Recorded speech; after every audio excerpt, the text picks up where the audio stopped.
Hello and welcome to JagaVision episode 72. Quite a lot of technical glitches getting going today, so very sorry for the late start, but here we are. I have a very patient guest who's waiting on the line with me right now, but I just want to introduce you to the show today, episode 72. So that's 72 weeks straight we've been doing this.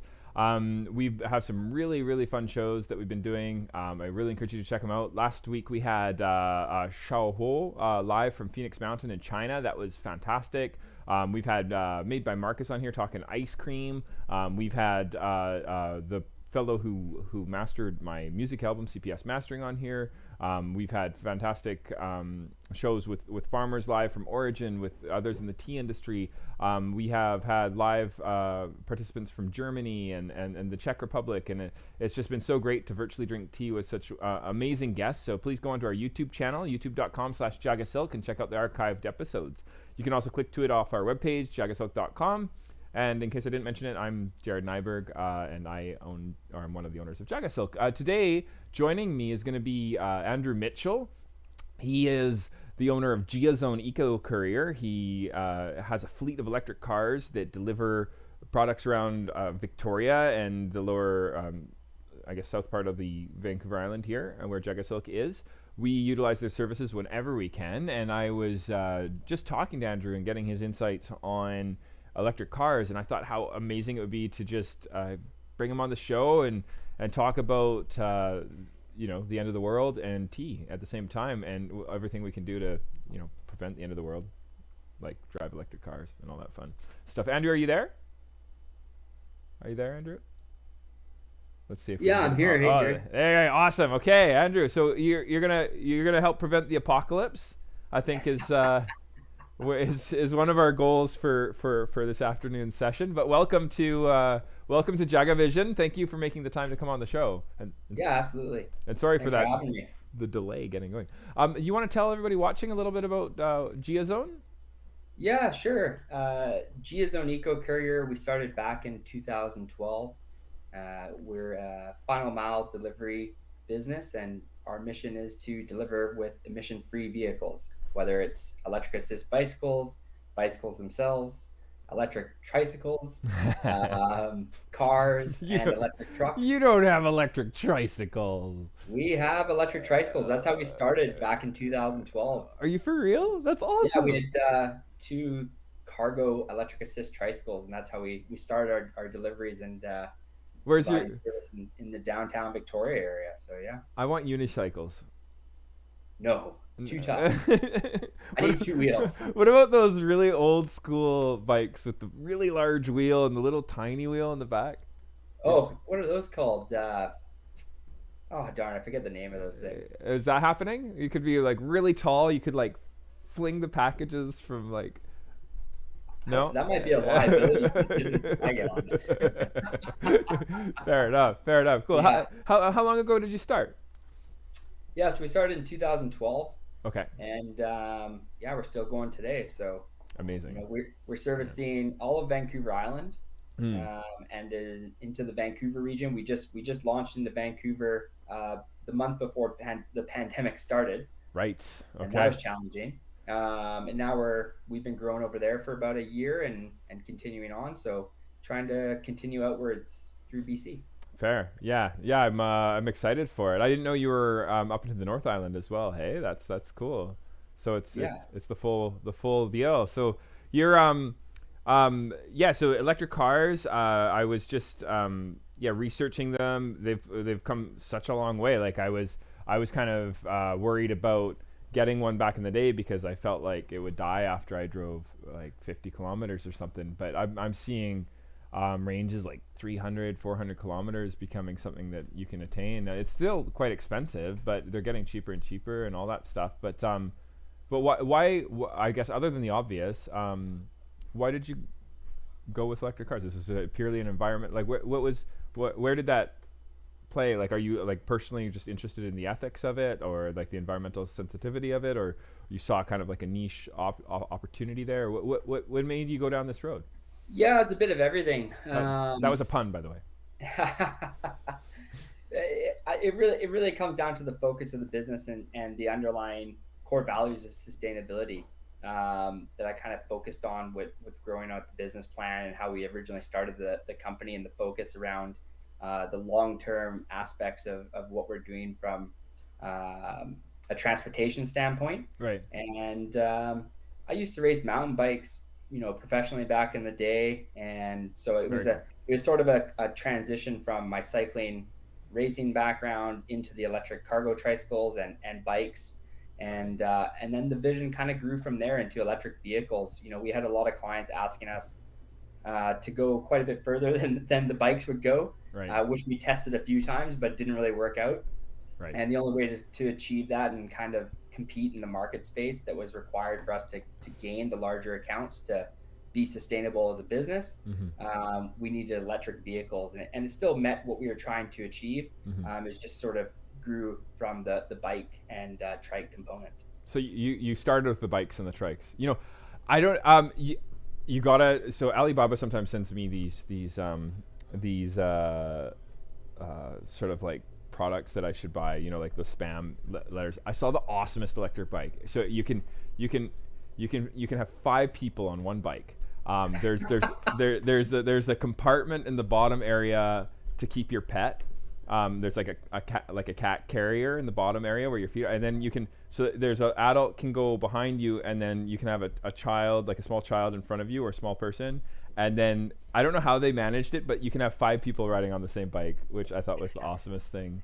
Sounds like that big beer bike you see downtown in Victoria with like 10 people on it trying to get to the next pub together. Just hilarious. Yeah, no, it was awesome. But okay, so you basically got into bikes. You were like personally like racing bikes. Then you started to see that, oh, hey, there's kind of a cool transition here. I could deliver stuff for people on a bike, and then the electric bike component. And then there's this whole growing with the demand of the business kind of idea. And then I guess you started, and correct me if I'm summarizing incorrectly here. And then you're moving into, so where does this go? Are you gonna get into like electric semi trucks when they come on? Are you there's like electric deliveries to Mars are gonna happen in the future? Like where does this scale? No. Oh no. No, I'm not going interplanetary. I'll be old school by the time I'm 100. If I make it to be a centurion, I'll be the old school guy saying, I'm just gonna stay here. I'm good. New slogan on GeaZone. GeaZone. We draw our line.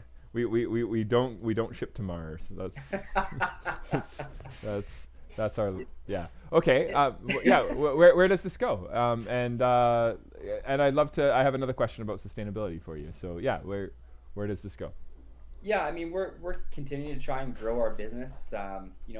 It's a challenging market, the transportation industry. It's probably one of the easiest to get into. Right. And it's probably, I'd say, if not the most competitive industry available. Right. So you really have to be able to compete. And what it comes down to is if you're not growing, you're dying. Oh, so that's depressing. It's really unfortunate, but it's a space that requires a lot of intense focus on being sustainable as a business. Right. And it's not, we have a service that we're providing. It's not a product. Okay. So in order for people to use the service, they want everything the way it's being done now. Mm-hmm. They want it done for less, and they want it to be environmentally better. Right. So when you have to hit all 3, factors, it's very challenging to make that happen. And I think we're a good business case. We are doing it, and our team puts a lot of energy into making that happen. Quite literally. So that quote just sticks in my head. If you're not growing, you're dying. Like I always struggle with sort of the capitalist path. Like I think that it's really important, and I feel this from you too. It's just your whole business plan there, that there needs to be this social enterprise component. There needs to be sustainability doesn't just mean economics. It means there's a spiritual sustainability that's important as well. And I kind of get to a point where I'm like, okay, growth is important because this is the way I look at it: is trees grow, but to be really healthy, it helps to prune them a bit and then let them grow, and then prune them a bit and then let them grow. And I kind of, that's the perspective that I have for JagaSilk is there's kind of a guided growth, or I'm like participating in the growth of the company. And that's why I guess I'm wondering, for the growth in electric cars, is it purely reactionary? Like, okay, all these people want this, so I'm going to give them that, or is there like, are you shooting for a niche that you're going to grow into, and or are you going to try and keep it? Like, I noticed something interesting that you do is you mentioned that you went into Vancouver.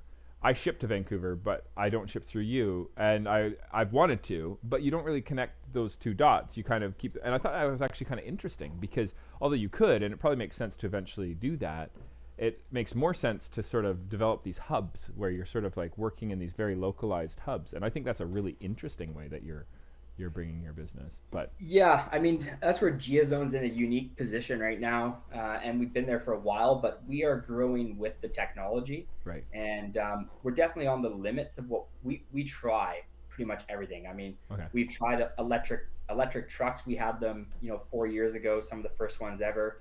Wow. And they're electric 3-ton trucks, and the company went bankrupt. Oh no! And because of that, a lot of our clients that were using us with the electric trucks. Right. Oh, sorry. We have another guest who's joined us. Sister Speak joins us every week as well, and she's so welcome to the show, Sherri Ann, Sister Speak. This is Andrew Mitchell from GeaZone. Cool. Yeah, and Andrew, when Sherri Ann, sometimes we have a very family business. When she's not touring and recording, and she sometimes helps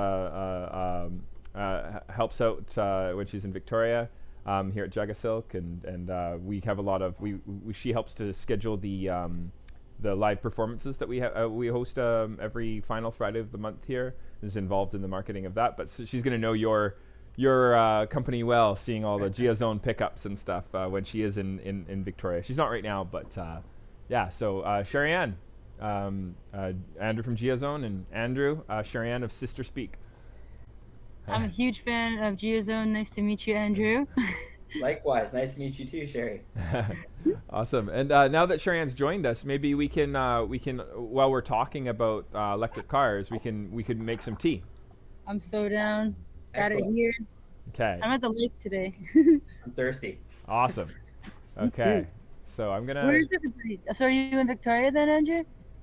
Yeah, just over here in Victoria right now, and heading off to Vancouver tomorrow morning. So. Cool. Yeah. I'm gonna just change the layout here so everybody can see us all. Okay, perfect. Now, Jared. Yeah. Okay. I don't have a scale here. Yeah, so yeah, you were yeah. saying you wanted me to divide this into 8 equal portions, correct? That's the plan, yeah. So if you want to start there, so it actually would be nice if you could, actually, you know what? 8 equal portions is going to get you the 5 grams that we need. Sherri Ann, did you bring your scale, or are you going to be doing the same thing as him? I might be. I didn't bring a plate though, so I might have to do it in the hat. Okay. I love this. It's so great. Is this what we do? Like, yeah, this is what we do. Okay, so. It's clean enough, this hat? I wore it like once. Okay. Well, you're the only one drinking the tea, so you get to make that call yourself. I might be sharing it with my esposa. Right. Okay. Well, that would be. Then I guess that needs to be a conversation. So okay, I'm gonna do it. Dumping it in the hat. Excellent. So for the audience, we're making a Hongshin Tie Guan Yin, and I was talking to Andrew before he agreed to come on the show, and I found out that you're a tea drinker. You enjoy our matcha, you were saying. Yeah, I have a matcha latte probably about once every 2 weeks right now. Okay. And it's much more calming than the normal caffeine spike that I get. So okay, when you're doing if I need something, I'm going over to Township. Seems to be one of the places I'm always driving past for some reason, and they do such I'll a great stop in and job. say hi to Mr. Eric there and grab one. Eric Jensen, yeah, yes, awesome. Yeah, no, he's way too much fun, hey.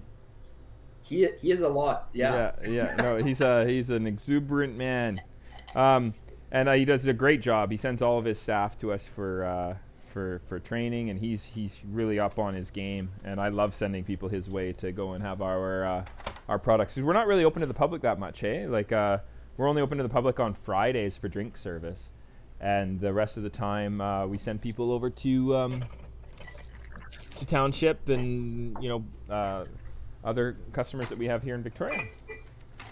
Okay, so this though is not a matcha. This is a Tie Guan Yin. Sorry, what was that, Chet? Oh, I miss everybody. I remember seeing Eric. Yeah. He's Okay, so I've got eight portions that are identical. awesome. Okay, So now I so just drop this into the pot. that's right. So Let it steep for a bit. and I managed to turn on my. So what you're gonna do is you're gonna preheat the teapot. You're gonna put the tea into the teapot, and you're gonna fill the teapot till it's about 90% full.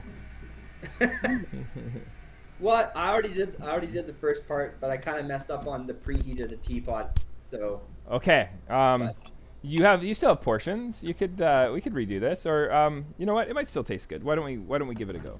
So Okay. Ideally you preheat because if you don't preheat the teapot, the temperature you're working with is the incorrect temperature, because room temperature vessels will drop the temperature of whatever you're working with down by a good 10 degrees centigrade, if you can believe it.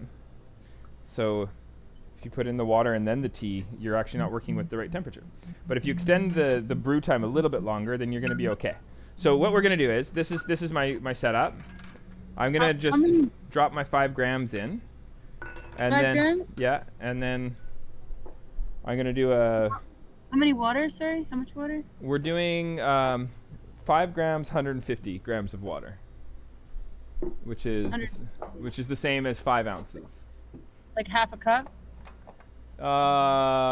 Little over half a cup. Okay. Yeah, because a half a cup is 120 mils. Where are we at, Andrew? My tea is in my pot. Okay. And the water is on the tea? Correct. Okay, all right. So what you want to do is it's a 2-minute brew time. So essentially we what'd be actually kind of fun is, why don't you just like brew what you just did randomly and then pour it into a cup, then try and do it. You divide it all up into like 8 equal parts. So take one of those other equal parts and then try again with the teapot preheated and with the temperature at the right temp, and see if it makes a difference. It might actually taste that much nicer. But it comes to thought that I'm using 90 degrees centigrade, which is 10 degrees off the boil. So you might actually have the perfect temperature, because you put boiling water right into. Or we talked a while there. That was sitting a while, wasn't it? Yeah, it was sitting a while. I think because we had the technical difficulties at the start, I might have mistimed it. Right. Yes. Yeah. We were about 20 minutes getting on the show. YouTube did not want to recognize my broadcast. Same with me today. I had a problem with that. They wouldn't allow my mic to work. It took me like 45 minutes to get started on the live stream today earlier. Oh, jeez, craziness. Yeah. So, yeah, Sherri Ann with her band Sister Speak. She does it's her recording alias as well. She does a live stream every Thursday for those watching. And Andrew, I encourage you to check it out. Really great music. SisterSpeakMusic.com is where you can find out the details. Okay, I'm about 20 seconds away. If I were you, Andrew, I would probably cut the steep right now and pour it into your cup and give it a sip. See if you're getting some nice aromatics. When you do sip, if it has a nice richness to it, that's the ideal here. For sure. Okay, lovely.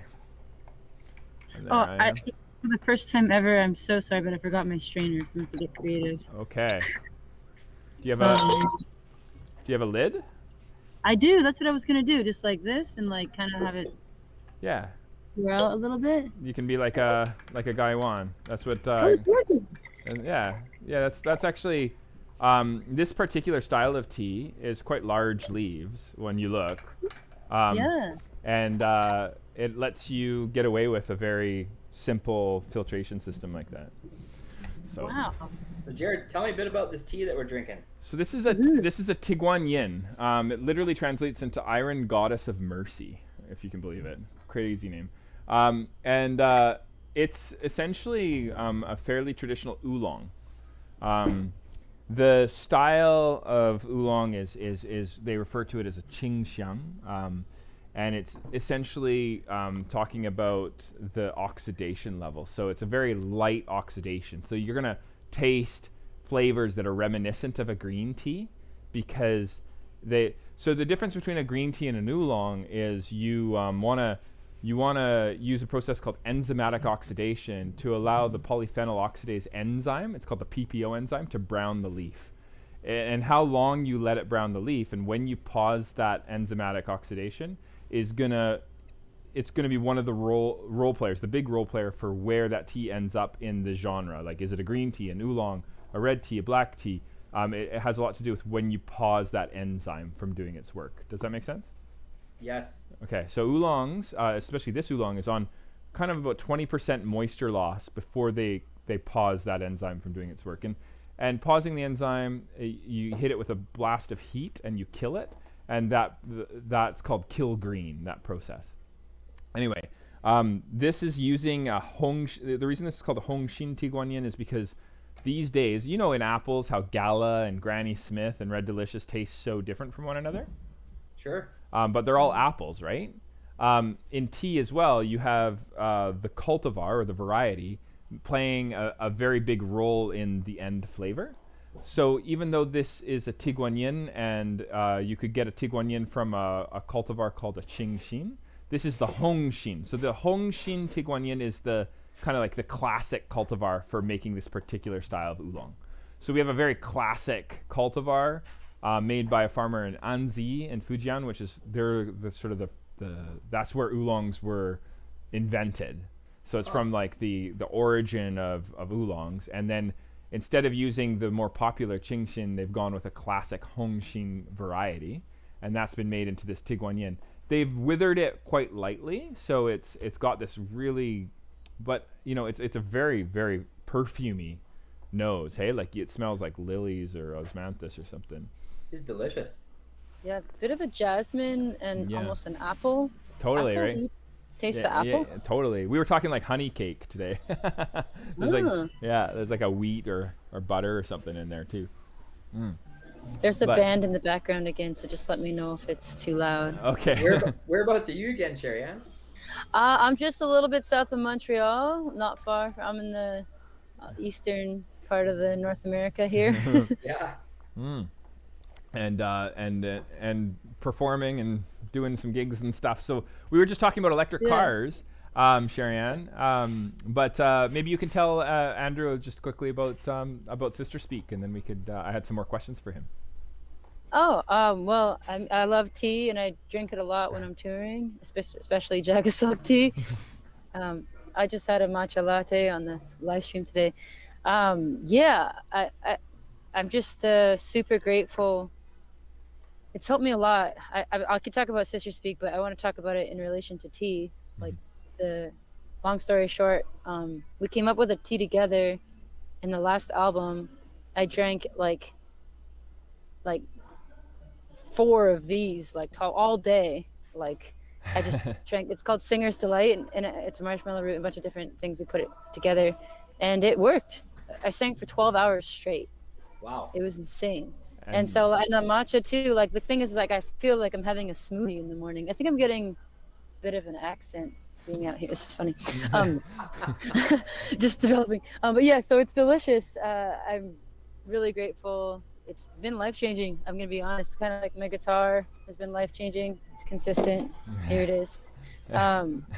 The tea has been life-changing the last 10 years. It's been, I feel like I'm a commercial, but like I can't say that. That's awesome. Yeah, we've been sponsoring Sister Speaks tours around the world with tea. So she has tea wherever she goes, and there's a little bit of nepotism there. She is my sister, but she's like hundreds of shows a year and travels the world, and has she's just about to release her 3rd studio album, and got an amazing live album, and very inspiring career as a musician. So I really encourage you to check her out. And GeaZone, we were just Andrew, I just a brief summary for Sherri Ann. We were just saying that how you started as racing bikes, and then you were doing your electric bike delivery, and then you moved to electric cars, and you've been growing with the technology. Case in point, you were just discussing as she got on the call, is that you got into electric trucks, and then the company that was providing you with these 3-ton trucks actually went bankrupt, and so you were kind of left going, so and then we're talking about next steps, and I was asking about like growth, and I was kind of going to get into, is there too much? Like there was this amazing well, actually, there's another point I want to talk about that. But I wanted to ask you about batteries. There's this whole thing. I love this idea of staying environmentally sensitive. We kind of put a lot of effort in that regard, but we feel that we contribute a lot by just buying directly from farmers and skipping a lot of the steps. I spend a lot of time looking at logistics and trying to understand, like, how do I get product to me fresher, and balance that out with it. I don't want to buy too much, otherwise it can get old, and that kind of idea. But when I was looking at electric cars, there's this lifespan that they have, and I was just curious if you had any thoughts on that. Like, if a person watching wanted to go get themselves an electric car, should they be concerned that it's not as environmentally secure a choice as they had hoped, because of the issues with the mining for the materials for the batteries and stuff? And have you looked much into this? Yeah, that's a very challenging question, and it's something that I get asked quite a bit. And it is a conversation piece for people that are not as pro EV, Okay. and it at the moment it is more of a cradle to grave rather than a cradle to cradle. The recycling isn't really available for the amount of lithium batteries that are coming on the market. So it's something that portion of the recycling side of the batteries is being built sort of now. Mm-hmm. And everything that's kind of happened from 2012, when EVs basically became available commercially on the market, or 2011, Mm-hmm. the Nissan Leaf essentially, which was one of our first EVs. From there until 2012 till 2021 now, Mm-hmm. I mean, there really isn't a great way to recycle the batteries, right? It's still a lot of waste at the end. Mm-hmm.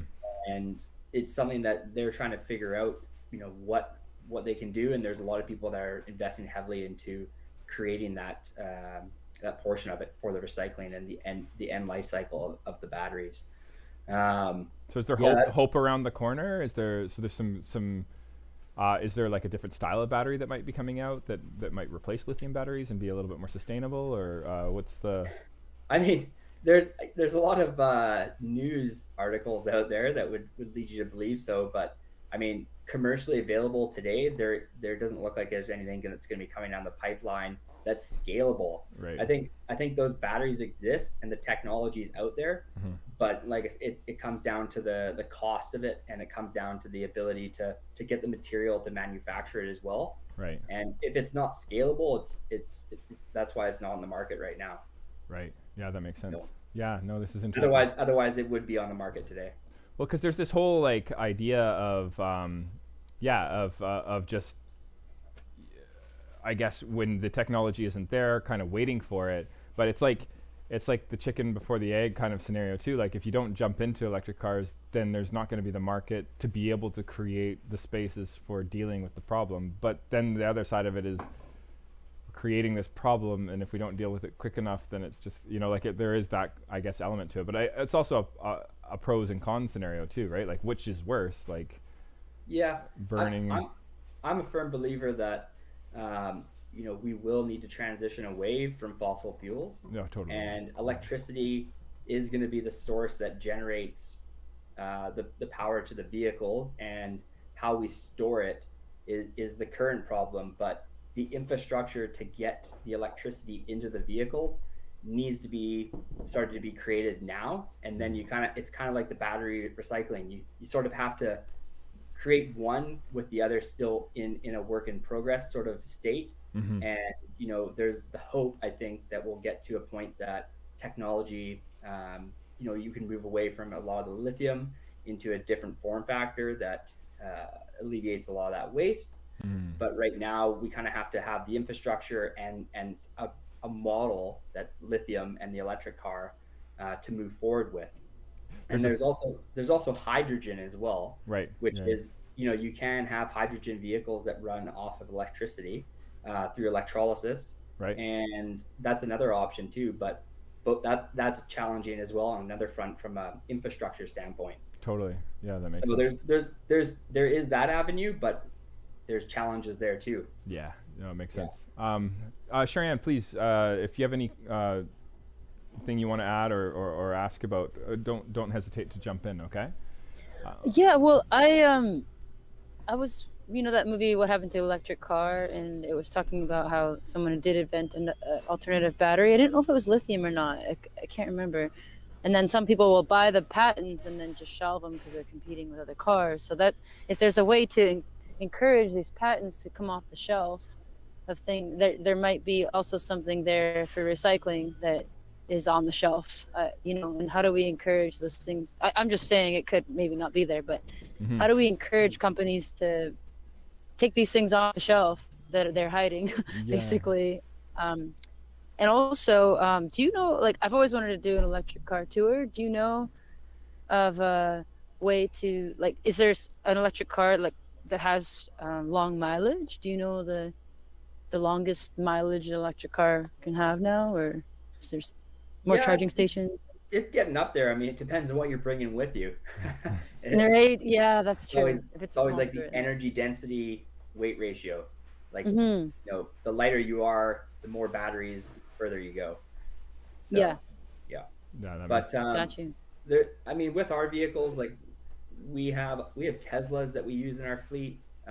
We have trailers hooked up to some of them, and we're pulling 5,000 pounds of cargo all together with the trailer and inside the vehicle, and that works great. But you can't go very far, like maybe 250 kilometers, which works for us for right now, and that's where we're kind of playing with the limits of it in terms of the geographical areas that we're covering. It's quite the feat. But without a trailer or something like that, if you're just traveling with two people or even 4 or 5 people, and some luggage, and you're going on a trip for a month or two, you can go about 1,000 kilometers a day, sort of. That's comfortable because you have a charging time as well. So kind of Right. 500 kilometers one way to the charge point, or 450. You get 900 to 1,000 kilometers a day. But charging still it takes a bit of time, right? And where you really start to notice it is where you're doing these long distance journeys.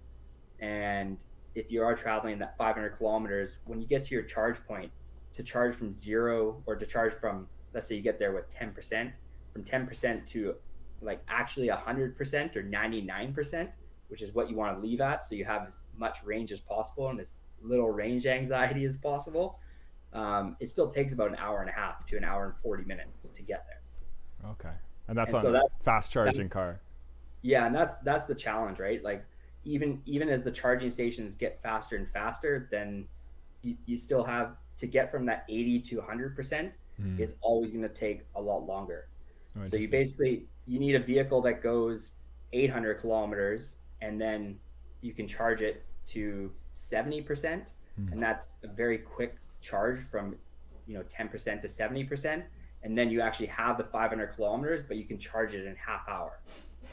Interesting. Okay. And then that last 20% takes like that another 45 minutes to an hour.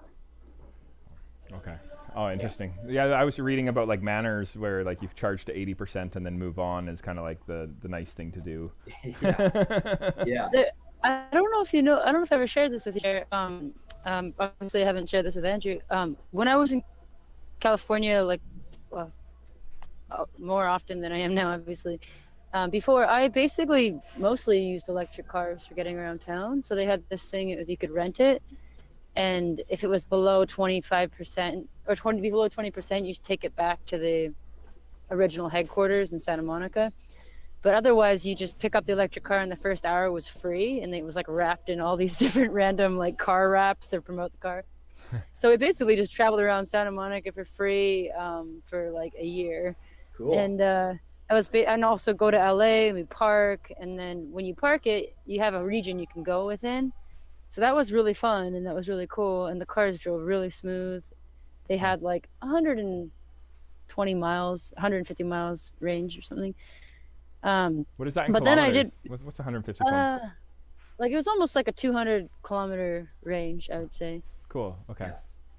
Thereabouts. Yeah, about that. But then the problem I had was when I rented a car for a gig, and it was a electric Fiat, and the renter underestimated the range to the point of like it being like at least 50% less.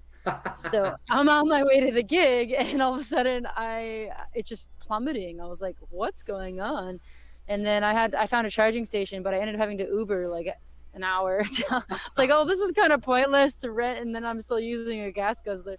So it was interesting, but yeah, the range can really vary, but also that was an older electric car, and it was also very unpredictable in the older electric cars. I noticed every time I've rented an older one, the range is like, as soon as you put the AC on, it's just like, phew. Yeah, AC would probably play a role too, eh? Like if you Big roll. Your range is like cut by at least 25%, just like that. I found. It was fascinating. Yeah, the AC is usually not too bad. Depends on the car, I guess. It's kind of the heat. The heat's the bad thing. Oh, Right. interesting. Okay. Yeah, we just give our drivers big coats, you know. Interesting. Nice. Yeah. I'm serious. Oh wow! just wear gloves, wear a big Yeah. giant coat, Yeah. and don't turn on the heater. You will not have range. Wow. You gotta get home, so You- bring a coat. have you And you know what? have you ever run sorry. out? Sorry, go ahead, Sherri. No, I'm so sorry. I just was like the gas stations, got threatened by electric cars. So what if you had like electric charging stations and then like movies playing, outdoor movies, like on like a screen, like an outdoor theater at every gas station? That'd be awesome. You just pull up and you just like watch a film while you're low. Slow down society. I think that's a good way to go. Or like some type of play area. I don't know. I'm liking this. There's a tea station. We could do a tea station. Oh yes, a tea station. We should do a second steep, guys. On that note, Yeah. just You were gonna say something. just fill it up. Cover the leaves 90% full. You're gonna do about 1.5 minutes steep this time. Okay. Ideally, get your water fairly hot there, Andrew, if you can. I'll be right back. I have to go grab my kettles in the other room. Okay. All right. Okay. And then Be right back. when you do put it on, I'm just going to tell you, put it in the cup first and then onto the tea. So you can cool it down to 90-ish and then throw it on the tea so that we're not making it too hot. Gotcha. Okay. Awesome. All Okay, right. I'll well, see. I'll grab it. I'll be right back. We'll see you in a sec. Okay. Cool. Awesome. So so you were driving around using electric cars for your touring and stuff. And Well, for local gigs for local mostly gigs, in okay. California. And I was hoping to do anything within 100 miles, but just the Cool. one time I had an issue. Every other time, the Hyundai Ioniq, it was awesome. Oh wow. Okay. Yeah, I've been told I should get the Kona or something. But yeah, it's really interesting to me, this whole movement. Because I think that it could be representative of something bigger. Like that. Yeah. That I don't know about you, but when I'm mowing the lawn, I really don't like to use the gas guzzlers. It's I can't handle it. It's like the saddest part about residential. No, it's like a really sad part about residential living. yeah. Like, if you're in the rural areas, sometimes you're stuck with like industry or like agriculture, like sprays and stuff. And then you're in the city, it's car exhaust or like lawnmowers. Like, it's crazy how like one house after the other is stacked up and like it's like a weekend and it's like, what? That's something that could be changed. I was reading somewhere that a gas-powered leaf blower, because of the lack of sort of oversight for how they're put together, that to run one of those things for like an afternoon when your garden is like driving to like Vernon and back for a car. Like, cars are so regulated with how well you go through your gasoline, but you're not seeing that same kind of regulation when it comes to these garden tools. Kind of crazy, hey? Wow. Yeah. I'm definitely getting an electric lawnmower when it's needed. Yeah. One quick story. One of the most interesting trips, I started becoming obsessed with not driving to gigs that were 2 hours or 3 hours away and taking the train or any mode of transportation I could. Right. And the most one of the most bizarre ones was the test loop that was running between LA and San Diego. Okay. And you get in a Tesla with like 4 other people. It was like $50 a seat at the beginning. Okay. And then like, so you go, it was nice. It was like a direct route. And then halfway through they would like stop the car.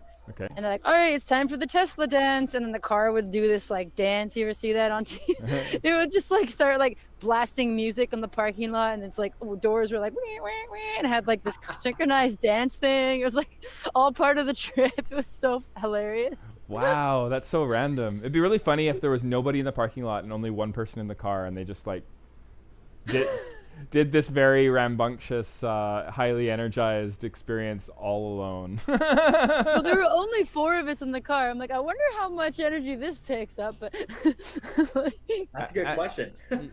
Andrew, why aren't you doing this? Like, you could be doing this with, GeaZone could pull up to like cafes, and then they could do the lights and you could dress them up. They could be doing their dance moves. It would be. We wore our drivers when we first got the Teslas. They would do that with our clients. Oh, really? They'd pull up, and if anyone asked, the rule was basically that you'd have to do the dance. So. Really? Yeah, but they were doing it so much. I think it was taking too long, so we had to stop it. Are you? You're not even kidding. No, I'm serious. Oh my God, that's hilarious. That's so funny. Your drivers would do the Tesla dance? I don't even know what that is. You can have them do a JagaSilk one time, maybe. Wow. Yeah, that is just awesome. Okay. That's so funny. It's 2 minutes, right, Jer? 2 minutes. Yes. So I have you. We're kind of actually coming. We had we started 20 minutes late. I did ask for your time until around 2 o'clock. I imagine that you're quite a busy guy, Andrew. But I just had. There was 2 questions I had for you. Do you want to just blast off and say goodbye right now, or do you have time for just a couple? No, I'm doing okay. Yeah. Okay. If my phone starts going crazy, then I might have to take off. Okay. All right. So I think the team's giving me a bit of a break today. Then a gentle extension. Then. Okay. Awesome. I just was curious. Have you ever been in a position where you were your drivers were doing deliveries and you ran out of electricity? And if so, did you just do like a pickup and stuff and get rid of the car, or like figure things out differently, or like what's your? Yeah, I'm kind of curious about these stories about range and how you dealt with it.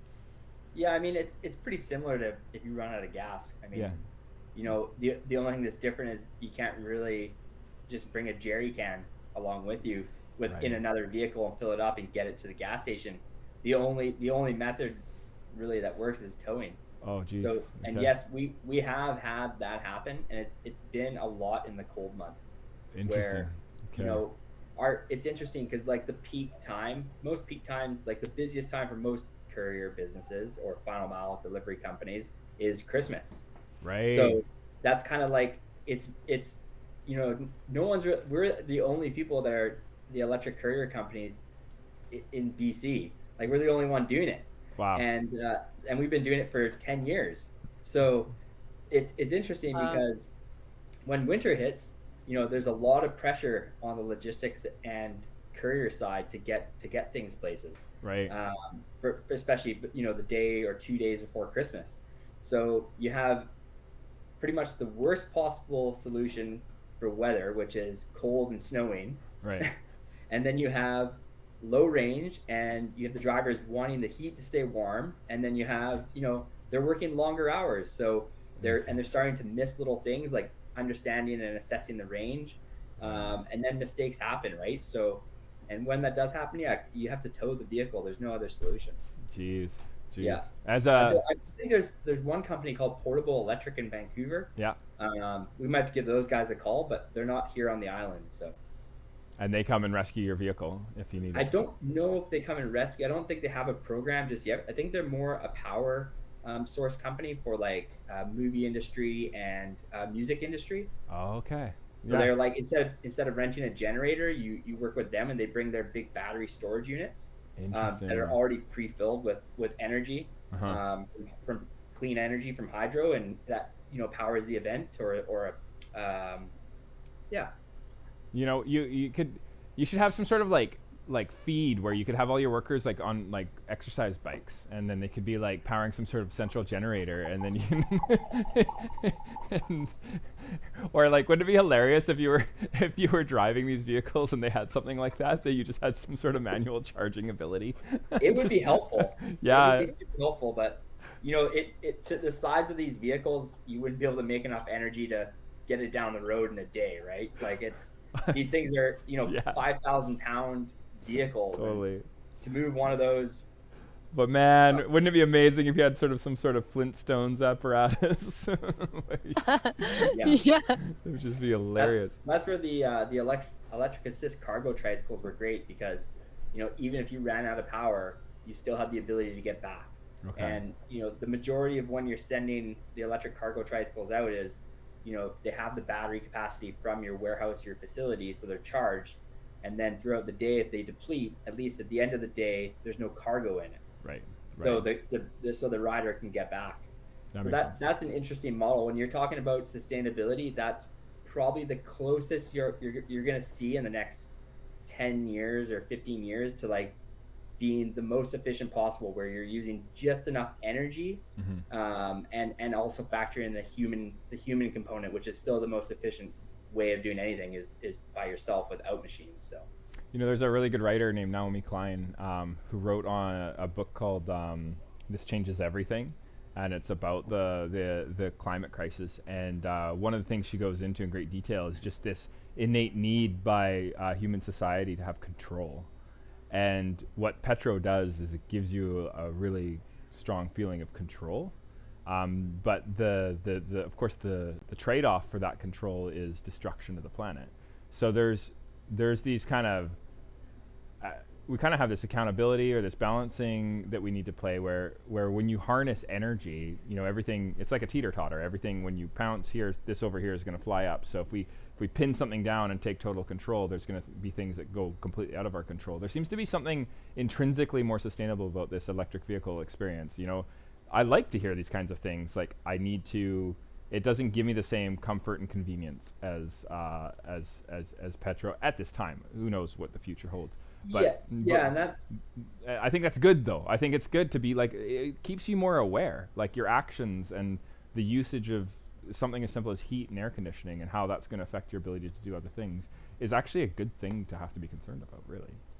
Yeah, and that's kind of like what you were mentioning earlier on, where, you know, GeaZone is, we deliver in Vancouver, and we deliver in Victoria and North Island as well, like all Vancouver Island, but we can't actually connect them cost effectively with an electric, you know, semi truck right now, because it doesn't exist. Right. And it did exist, and we tried to get one, but that company's no longer around either. Right. So, you know, you have to basically rely on these large OEM manufacturers that have been in the game for 100 years or more, and you know, wait for them to kind of come up with a solution that is either hydrogen based or electric based. And you know, the first person to market is it's going to be tough to get them too, right? Because everyone wants them right now, and there's a big push from the government incentive wise to get them into the vehicles. But when an electric semi truck is available from an OEM or a major manufacturer, someone like Tesla, let's say, you know, GeaZone, we will have one. But today it doesn't exist, so you have to use other companies that are already built their infrastructure off you know, the existing fuels that are available, whether it's diesel, gas, or CNG, and work with them in the best way, and hoping their fleets are, the newer the fleet, the more efficient it's going to be, and the less it's going to pollute, right? So any of the older trucks that are out there, you know, we try to work with the latest and greatest trucking companies that have, you know, their oldest trucks like 4 years old or 5 years old. Right. You know, and we pay a premium for that, but at the same time, it's a benefit to our clients. It's part of our mission. Yeah. We can't control that yet, though, and that's why we don't have that technology. And as I mentioned, we're growing into the technology. Right. So where all these bigger companies like, you know, the UPSs or FedExes of the world, you know, they're transitioning back to where we are, and we're growing into where they are. Interesting. Yeah. Okay. Yeah, that's fascinating. You know, what I'm two things. One is the tea. I hope you're enjoying the second the second steep. It's like leftover meatloaf or spaghetti. It tastes better the next day. It's really funny. So good. Pizza. That is second, third, fourth steeps are even better than the first steeps. Yeah, it's delicious. Thank you very much for the tea, by the way. No worries. I'm glad you're enjoying it. The kind of the follow-up question to what you were just talking about there is it kind of links to what Sherri, or more of a statement, I guess, was bringing up earlier about this film that we both watched when I was in my university days. Whatever Happened to the Electric Car was a really interesting documentary, and one of the things they talked about was I think it was GM in Detroit, or was it? I can't remember who did it, but bought up a bunch of railways and then shut them down and built highways and was just trying to get people in cars and not on trains, which was really sad. And I believe that they're just like the problems with, Petro, where there's just so much investment and riches that are in this industry, and a lot of pushback for going and it must be really frustrating to see the need, and that it be a large need, not just GeaZone, but there's obviously a lot more companies that want this, is say like an electric semi-truck, and to not have that need be met, even though the resources are there, must be one of the most frustrating things to watch, but also be really lovely to see that there's so much pressure now, public pressure, to just force these changes to happen. That must also be gratifying at the same time. Yeah, I mean, I don't know. I think we've been doing it for so long that there's a lot of talk, especially since the pandemic started, about making that transition now to a cleaner energy in the transportation side, and working on sustainability as a whole in a lot of different sectors as well. Rather than later, because it was always this like, hey, we'll do it in 2060, or have the grandkids deal with it. It must be gratifying to see this, like, how do we do this now? How do we do this? I have a feeling that a semi-truck is on its way out of California. The only reason I say this is that when I was in California, it's like electric device after electric device. Like, one of my friends has a fully electric, another has an Audi that's like electric, and he's never filled his gas tank like more than once, because it has a backup gas tank, but it's fully electric as long as you keep charging it. And then there's like every device in Venice of like a Segway, and there's this and that, and there's different types of prototypes rolling around. I'm just guessing that, like, I just see so many things tested out there, electric things, that I'm wondering if there's a company that's like right now. There must be. Yeah. Are you aware of maybe that'll be our last question. I said two, but are you aware of anybody making one that's just in the works? I heard word of like Tesla or something, but yeah. Tesla has one. Kenworth, I believe, has one coming out too. But I know the guys at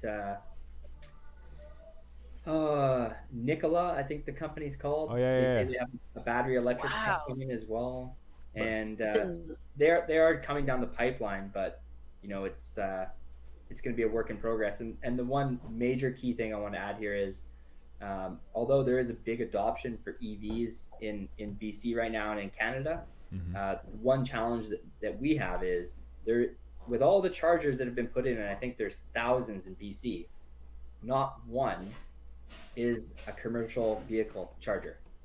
Oh. So this is, and I was on a Skype or a Zoom or something like that with some people in the BC government for transportation and sustainability, and I brought this up to them, and I was like, when do you guys plan on putting in commercially ready infrastructure for EV segment for companies like myself?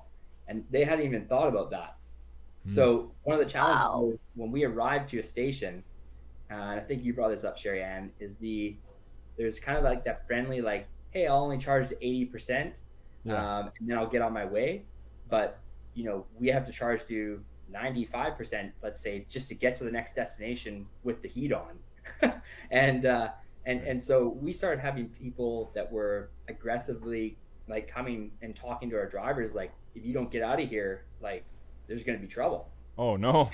And so it was bad for our Yeah. brand. And we actually had people messaging us on Facebook and our Google accounts about how we're, you know, using the public infrastructure. It's like, well, you know, what else are we supposed to do? Like, Yeah. I'm only so big of a company. I can only afford so many charging stations, and I can't control, you know, the government to put commercial charging stations in. That's their responsibility. I can be an advocate for it, of course, but Yeah. That's so really interesting. and that's the thing is like we're so far ahead of where everyone else is right now that like this isn't even being talked about yet, but it's one of the biggest challenges coming down the pipeline that no one's talking about. Right. Huh. So, yeah.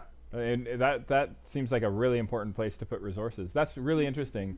Well, I think we need to wrap things up here, Andrew. But I was wondering if you had anything you wanted to say, or if there was actually before we ask that question, Sharon, I also want to get to you as well. But final question for Andrew, or can we go into the end here?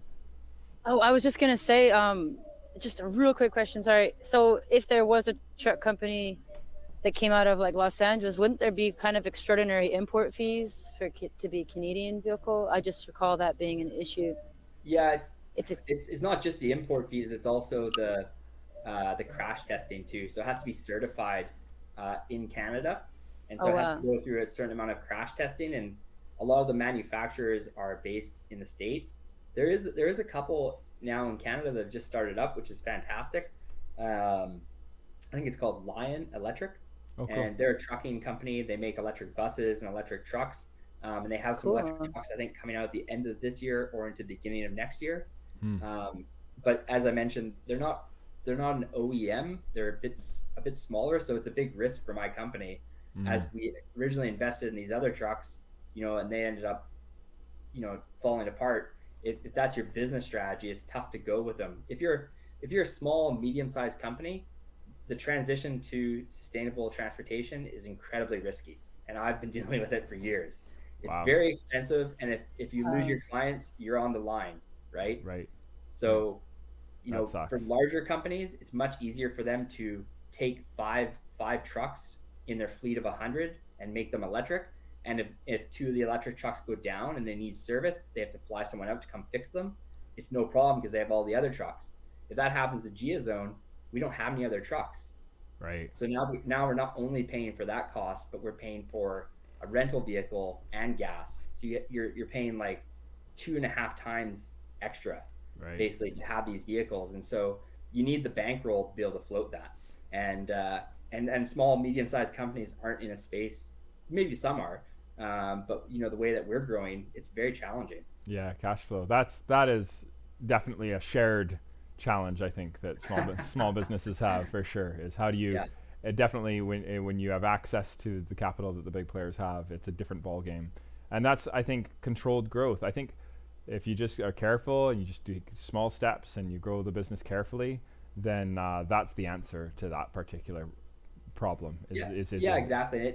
I mean, when Tesla first came out with theirs in 2012, you know, their Roadster, or Mhm. sorry, the Model S, Mhm. 2010 I think was the Roadster, 2008, and their Model S came out in 2012. It wasn't until 2019 that GeaZone got one because they had a big enough company that we could say, okay, like there's still risk, but it's not inherently like first 3 years of the company, Mm. and they have enough infrastructure and service centers that we feel that we could fix it if anything happened. Yeah, very Um, important.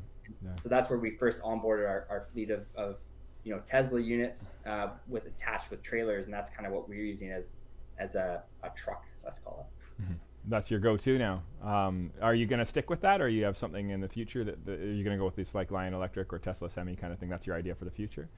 Yeah, I mean, for the home delivery segment, we're still using a variety of different electric vehicles right now. Could be Chevys, which Mhm. unfortunately the batteries are catching on fire, and we have to bring them back. Oh, And Chevy has asked us not to charge the vehicles or have them within 50 feet of any residence or homes or buildings. That just came out last night. Oh. So, what? So, how many of them did this happen? Is this like a 2021 Chevy recall thing, or? well, it originally started that it was 2017, then it came 2018, and then a month after that, it was 2019. And then just a few weeks ago, I feel bad for these guys, but it was everything.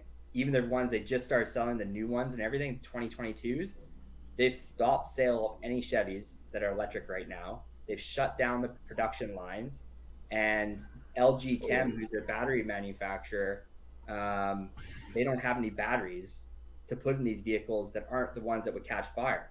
So now everyone that has a Chevy Bolt actually has a recall notice that says you can no longer drive it further than like 150 kilometers, and you can't charge it to 100%, and you can't drive it to less than 30%, basically. So and then they don't want you to charge it at your house. And then just last night they said you should probably just leave it at least 50 feet away from your house at night. Wow. Oh my old roommate has a Chevy Bolt, I think. Yeah. So I mean that's electric. It's a challenging spot for the EV space. So I think there's like 100,000 Chevy Bolts out there, and they're all gonna have to, every single one's gonna have the batteries replaced or buybacks. I don't know what they're gonna do, but yeah. That's horrible. Okay, well that's a kind of sad note to end on, but I guess that's it's the challenges. That's sort of part of the chaos and the revolution, I guess, that's happening. Did you have sorry, go ahead. I'm so sorry. I know we gotta go. I'm just so you have a lot of other cars in your fleet though that aren't Chevy Bolts. Then you'll be okay. Well, we have enough Chevy Bolts that it's a problem, and so we're trying to figure out what we're gonna put in place. Basically, like right now after this call, like I'm trying to figure that out. Okay. Wow. You can't buy Dang, wishing you the best. Yeah. I hope. Tesla, if you're trying to get a Tesla, it's like 3 or 4 months out from getting one. Right. If you order it today. Mm-hmm. Wow. And you need them tomorrow, kind of thing. Yeah. Well, locally, I guess we got that Maximize company. Hopefully that'll or whatever they're called. What are they called? They called Maximize? They called Maximize. I can't remember. But yeah, anyway, cool, man. That's really crappy, but I do hope you figure it out, and I appreciate your advice when I was asking you for what I should grab, and I hope everything sorts itself out. So if you want to say a final word to the people watching, and we can call it a session.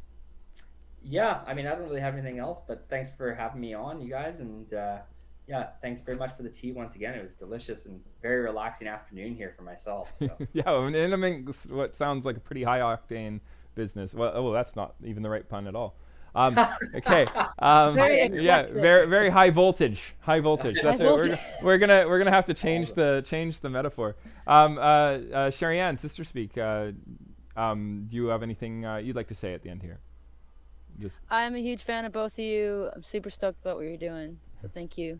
Awesome. Okay, and where can people that thank you, Sherri Ann. That's very sweet. Andrew, where can people find GeaZone if they want to look you up and find out information? GeaZone.ca. GeaZone.ca. Awesome. And Sherri Ann, you're on sisterspeakmusic.com. Yes, sisterspeakmusic.com has all the music and links to the Patreon and everything. And I'm hoping to do an electric car-based tour soon. There you go. Just work on how that logistics. Actually, a train tour as well. So that's a big goal in the future. Awesome. Cool. Maybe we can do a GeaZone and JagaSilk team up with Sister Speak at some point in the future. It would be kind of fun. Yeah. I'll be so stoked. Cool. All right, guys. Well, thank you so much for joining me. I hope you have. I hope you figure out that crisis as soon as you possibly can there, Andrew. And thank you for coming on the show, both of you. Okay. Thanks, everybody. Thank you. Okay. Bye. Bye. Okay, so had a really good session with Sherri Ann from Sister Speak and Andrew of GeaZone. Super happy to have talked about electric cars and had this beautiful tea. Backgrounding it all was this Hongshin Tie Guan Yin, which is available on our webpage as of this morning. So brand new 2021 harvest from Mr. Sai. Second, third infusions, even better than the first, but even that first infusion, super floral, super aromatic. I'm just sitting here enjoying this tea. You can go and check out archived episodes of JagaVision on our YouTube channel. Just go to youtube.com/JagaSilk. You can find out what's happening next by joining our newsletter. If you go to jagasilk.com and join JagaSpam, we send out bi-weekly newsletters just letting you know what's up. Next week, kind of have rough plans to discuss shade growing tea, and taking you on a tour of a trip that we did where we were putting the shade growing mats on top of the plants, which was really fun. And then we have Camellia sinensis joining us at the end of the month. We'll have Kevin going through his tea book with us. So some really great shows coming up. Some great shows in the back. I'm Jared Nyberg. I'm your I'm co-owner of JagaSilk. If you're local, don't forget to join us at the Takea Lone Wolf Festival. It's happening on the 18th on Saturday here in Nootka Court. My band Truth and Dolphin will be playing. We'll be also serving tea by donation to people that come. And looking forward to seeing you there at the festival. If not, then hopefully we'll see you next week on JagaVision. Have a wonderful day. Thank you so much for watching. Goodbye.